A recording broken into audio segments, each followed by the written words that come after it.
আসসালামু আলাইকুম রহমতুল্লাহি ওবরকাতুহু।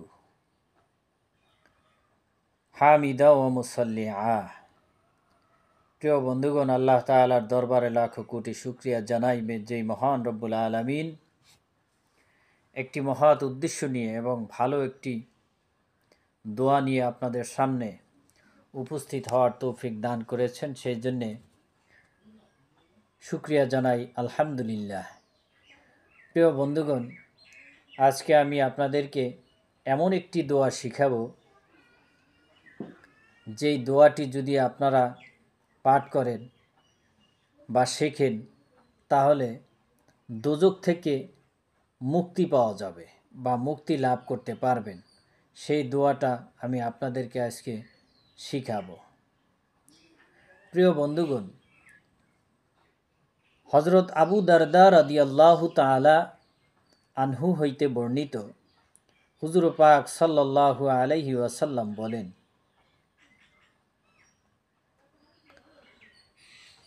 কোনো ব্যক্তি যদি সারাদিনে মাত্র একবার পাঠ করে লা ইলাহা ইল্লাল্লাহু ওয়াল্লাহু আকবার, বুঝেন, বোঝার চেষ্টা করবেন আমি কিভাবে বলেছি। লা ইলাহা ইল্লাল্লাহু ওয়াল্লাহু আকবার। আমি আবার বলছি, লা ইলাহা ইল্লাল্লাহু ওয়াল্লাহু আকবার। এই যে দোয়াটা আমি পাঠ করলাম, ভেঙে ভেঙে সুন্দরভাবে আমি বলার চেষ্টা করলাম যাতে করে আপনারা আয়ত্তে নিয়ে আসতে পারেন এবং মুখস্থ করতে পারেন। যাই হোক, যে কথা বলতেছিলাম, হযরত আবু দারদা রাদিয়াল্লাহু তাআলা আনহু হইতে বর্ণিত, হুজুর পাক সাল্লাল্লাহু আলাইহি ওয়াসাল্লাম বলেন, কোনো ব্যক্তি যদি দিনের ভিতরে মাত্র একবার এই দোয়াটি পাঠ করে তাহলে আল্লাহ তাআলা তার সম্পূর্ণ শরীরের ভিতরে 4 ভাগের 1 ভাগ জাহান্নাম থেকে মুক্ত করে দিবে। সুবহানাল্লাহ।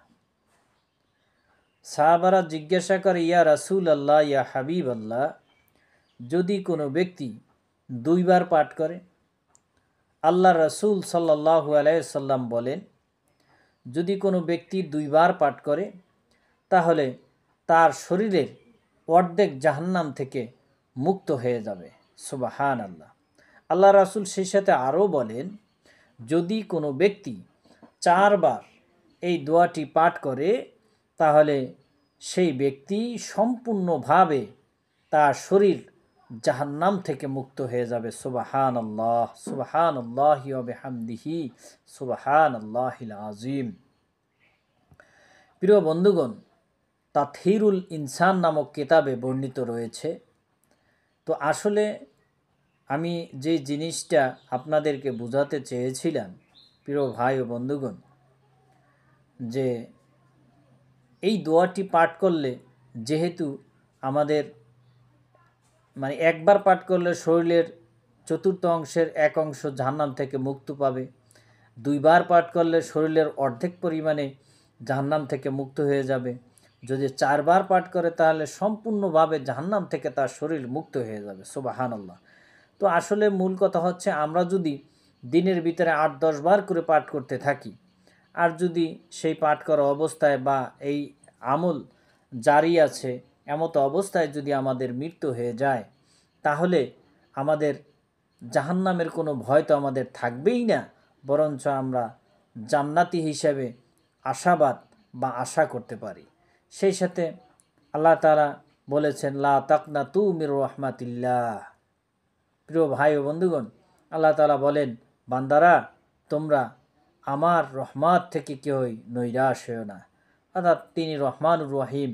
আল্লাহ তাআলা চাইলে আমাদেরকে যে কোনো সময়, যে কোনো পন্থায়, যে কোনো উপায়ে আমাদেরকে মাফ করে দিতে পারেন।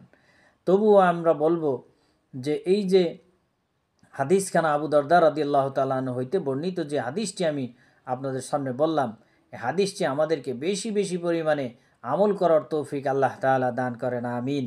আখির দাওয়ানা আলহামদুলিল্লাহি রাব্বিল আলামিন। আসসালামু আলাইকুম ওয়া রাহমাতুল্লাহি ওয়া বারাকাতুহু।